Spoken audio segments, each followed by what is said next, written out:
Hello everyone, Shri शिवाय नमस्तुभ्यम। आप सभी का आपके अपने यूट्यूब चैनल पे बहुत बहुत स्वागत है। आप लोग के कमेंट आ रहे थे, आरती सब कुछ ठीक है, आपका 2 दिनों व्लॉग नहीं आया। तो 2 दिनों हम इतना ज़्यादा परेशान थे ना कि नौबत हमारी ना क्या बताएं कि घर से निकलने वाली हो गई थी। और आखिर ये घर के लिए ना मैं इतना ज़्यादा परेशान हूँ ना, सच में। आप लोग के कमेंट आते हैं कि आरती आप इस घर को चेंज क्यों नहीं करते, चेंज क्यों नहीं करते। मेरे बहुत सारे परेशानियां हैं जिसके कारण मैं नहीं कर पा रही हूँ, और ख़ासकर मेरे हस्बैंड वो मानने को तैयार नहीं हैं। इसलिए अभी मैं जो अपना काम कर रही थी, अभी कल से या परसों से हम अंदर सामान जो है रख सकते हैं, क्योंकि उन्होंने जहाँ तहाँ है जो सेट कर दिया है। तो अब बोले हैं कि पानी नहीं आएगा, और पाइप नीचे नीचे द्वारा जिसमें कि पानी अपने आप चला जाएगा अगर आता है किसी कारण। और पीछे घर में छपाई नहीं थी, है ना, तो उन्होंने जो बाजू वाले घर उन्होंने अपने जिम्मे से छपाई भी कराई है, तो उसकी वजह से नहीं आएगा। और जो उनका पाइपलाइन निकला हुआ था वो भी क्लियर हो गया है। तो अब उम्मीद तो पूरी यही है, और फिर भी परेशानियाँ आ रही है ना, तो इसका मुझे हल नहीं पता चल रहा है। और कुछ लोग मुझे बोलते हैं, आखिर आरती आपका अब दिन ये आ गया है कि आप इस घर को खाली कर दो, क्योंकि परेशानी आपके साथ है, कोई ना कोई परेशानी आके खड़ी हो रही है।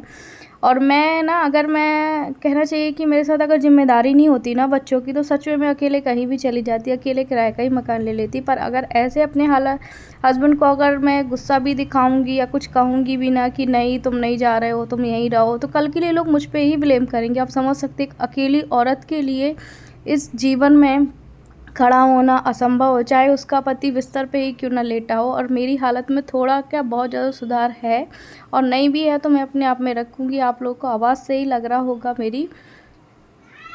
तो जो मेरे हस्बैंड है, अगर मैं उनको छोड़ के इस हालत में जाती हूँ, फिर भी लोग कहेंगे कि हाँ आप उसको इस हालत में छोड़ दी, उसको अकेले रहना होगा। ये सारी बहुत सारी चीज़ें हैं जो कि मैं ऐसे नहीं बता सक रही हूँ यूट्यूब में।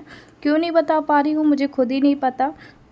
मेरा पता नहीं मनोबल क्यों गिर रहा है इतना ज़्यादा। और यहाँ पे अभी देखिए सारा सामान है अस्त व्यस्त पड़ा हुआ था। देव को स्कूल जैसे जैसे मैं भेजी नहीं, क्योंकि उसका 75% अटेंडेंस बहुत ज़्यादा ज़रूरी है। आप लोग सोचेंगे कि आरती आप बच्चे के बारे में इतना क्यों सोचते हैं। तो मुझे पता है कि ये जो आरटी एडमिशन होते हैं ना, उसमें बहुत ज़्यादा ही एडमिशन तो अच्छा हो जाता है, पर बहुत ज़्यादा रिस्की होता है। और 2 दिन ब्लॉग नहीं आया।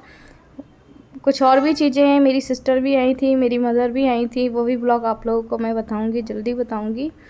तो बहुत सारी चीज़ें हुई हैं। मेरा तो पूरा ये हो गया था कि मैं अब जा रही हूँ, उनको बुलवा भी लिया था मैंने, आपको रहना है तो आप रहो, मैं नहीं रहूँगी। तो यही बहस हो जाती है ना फिर हस्बैंड के साथ कि मुझे छोड़ के जा रही है इस हालत में, ये हालत में। अरे मैंने तो आपको उस हालत में नहीं छोड़ा। अगर कोई और भी मुझसे कह रहा है ना ऑफ कैमरा कि हाँ अब इसको ज़रूरत नहीं है ऐसे छोड़ के जा रही,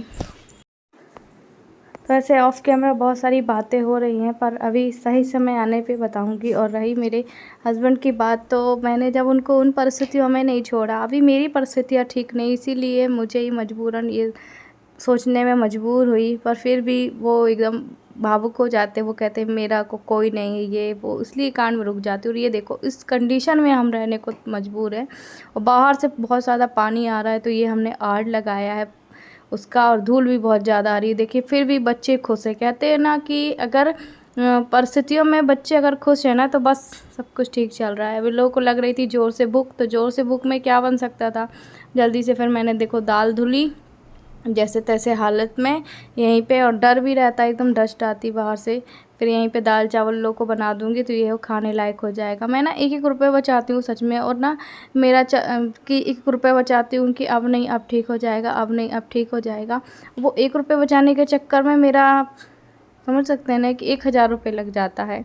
ये चीज़ें हैं। तो सबसे पहले मुझे ये समझ में आ रही कि खुद का चीज़ों का ध्यान रखो। अगर खुद हम जिंदा रहेंगे ना, तो सब कुछ अपने आप हो जाएंगे। और हम बात के बारे में सोचेंगे, उन्हीं कंजूसियों को जोड़ जोड़ के रखेंगे, तो नहीं होगा।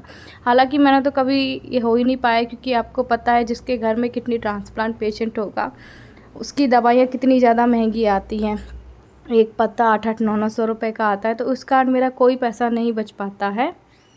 और अभी तो ऐसा है ना कि मेरा डॉलर भी नहीं बन रहा है जब तक $100 नहीं होता है यूट्यूब में। अब देखो अगले महीने आएगी या इस महीने आएगी। अभी तो 22 तारीख निकल गई, तो अभी मुझे कोई पेमेंट नहीं आया, तो मेरे को लगता है नवंबर में आएगी, क्योंकि डॉलर ही कंप्लीट नहीं हो पा रहा है। और यहाँ पे हमारी देखो सीटी हो गई, दाल पक गई है जल्दी से।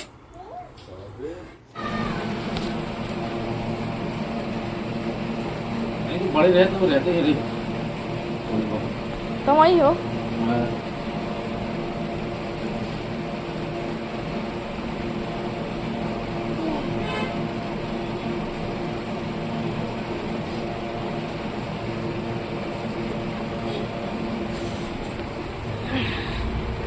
ये क्या खा रही भैया, क्या खा रही?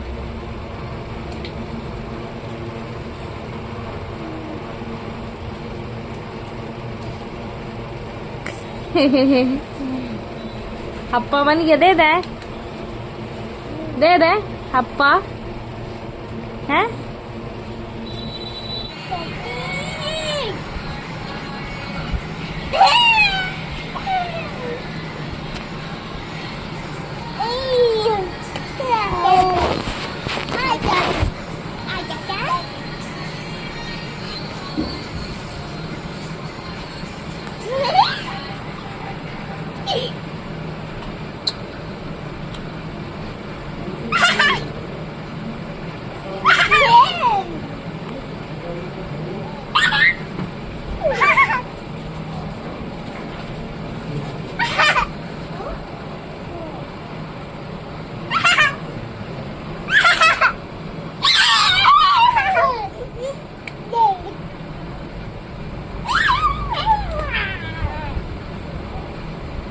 पानी बंद कर दो, मोटर ना चल जाए यार।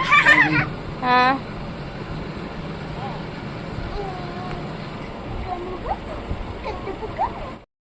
तो मेरी कुछ दवाइयाँ हैं जो एक्स्ट्रा चल रही हैं, उनकी वजह से पहले ही मेरा जो बाल झड़ रहा था बहुत झड़ रहा है। हालांकि मुझे टेंशन नहीं है, टेंशन इस बात की कि मुझे कोई और प्रॉब्लम निकल के नहीं आए।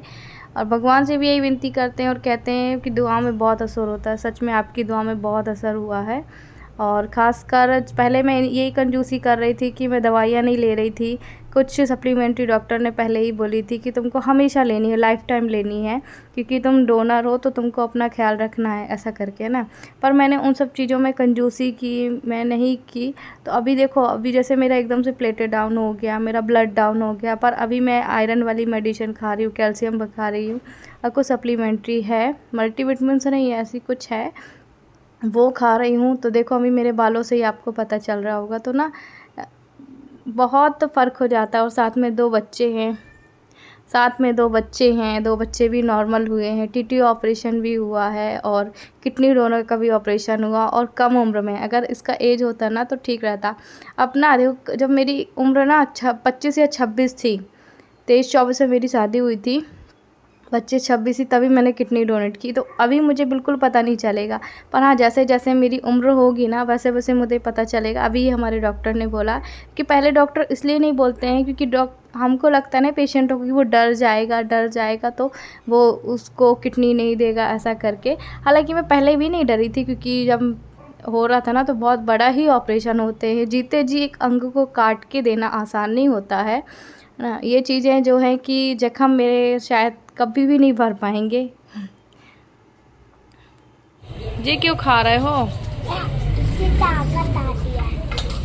देखो इन लोग को इतना सब्र नहीं है खाना बनाने का, इन लोग को लग रहा अभी मिल जाए, एक जे खाने के लिए बैठे। अरे तो वो कच्चा थोड़ी खाते हैं। तो धीरे धीरे अब जो भैया हैं, भैया लोग आए हुए हैं, वो सामान को अंदर रख रहे हैं। और ये देख सकते हैं जैसे उन्होंने सामान बाहर रखा था ना, फेंका था, वैसे ही वो लोग अंदर उठा के रख रहे हैं। क्योंकि देखो अगर हम रख रहे होते तो हम तरीके से रख रहे होते, पर हमारे तो हिम्मत ही नहीं है। और ख़ासकर मेरे हस्बैंड 10 किलो से ज़्यादा वज़न नहीं उठा सकते हैं। तो जितना जो जिससे बना वो भैया लोगों से उन्होंने जमाया। अब इसको जैसे तैसे मैं करूँगी ठीक। हालाँकि अंदर थोड़ा सा गंदा है, पर अभी साफ़ नहीं करूँगी, क्योंकि अभी तो थोड़ी मेरी हालत ठीक हुई है, उसके बाद करूँगी ना। चलिए मिलती हूँ आप लोगों से बाद में।